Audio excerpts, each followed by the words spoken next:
Hey Magnify students and parents, I wanted to make this video for you all to say hello and let you know that I'm thinking of you. I know it's an odd time, but I hope you're all at home staying healthy and safe. I'm going to be recording these short videos for Magnify students each week, and I hope that this will be a great resource for you all as a family to be reminded of the gospel and God's grace through these times at home. As many of you know, we've been going through the new City Catechism during Magnify, and catechisms are these questions and answers that help us to train up people in sound doctrine in the context of community. And so it helps us to develop our theology, but not only that, it gives us the language to talk about theology and so that we're all on the same page when it comes to talking about these important truths about God, about who He is, and about who we are in Him. And so out of a desire to see our students grow in relationship with Jesus and in relationship with one another, we want to equip them with this language through this catechism. We've been going through the kids' version of the catechism. The answers are a little bit shorter and easier to memorize. And so you can find this catechism in its entirety through the little booklets, white and orange booklets that we've handed out in the past, or online at newcitycatechism.com. And I believe there's an app available as well on all the platforms, and so you can search for that in the App Store if you want. So why don't we look to question 1. Read along this question and answer aloud with me as I read. What is our only hope in life and death? That we are not our own, but belong to God. So I want to ask, what does it mean to hope for something?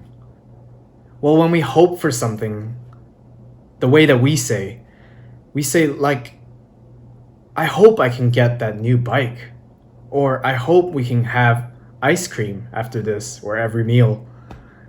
When we say hope in that sentence, we're wishing for something to happen in the future.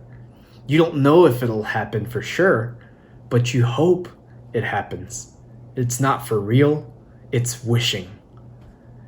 You see, the Bible tells us that hope is not quite like that. Biblical hope is believing in the present, God's promises for the future. What does that mean? That means that this hope that God promises isn't something simply that we wish will come true. It means that God's promises are real and are true, not just in the future, but today, right now. And so belonging to God, as the question and answer say, belonging to God means we are His sons and daughters. It means that we have special access to Him as our Father through Jesus Christ. It means that though we sin, He sees us as innocent, completely void of sin, because of Jesus' sacrifice on the cross and from His resurrection from the dead.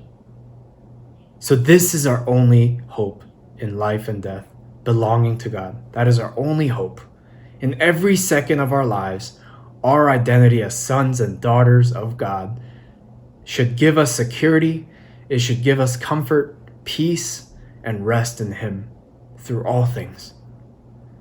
But sometimes it doesn't. For us, many times it doesn't. Because we forget, because we're sinful, because we see the brokenness in this world and in all the things around us. And so this catechism question and answer serves as a reminder for us, and I hope that it does for you as well today, that you are not your own. We are not our own, but we belong to God. I encourage you to memorize this catechism question and answer, that we would always be reminded of God's hope and promise for us, that we are not left to ourselves, but we are sons and daughters of God. Now, if you made it this far, we'll do something fun. Take some time with your parents to memorize both the question and the answer. And once you feel like you've got it memorized, ask your parents for help to contact me, either via FaceTime or phone call, or even you can record a video via email and send it to me. I'll write your name down for an extra piece of candy that I'll give for the next time that we can gather together for Magnify. I hope that this is encouraging and helpful for you all to be reminded of our identity in God. I can't wait for us to get together again in person, but until then, stay home, stay healthy, and rest in God's sure and perfect promises. Thanks for watching, and I'll see you later.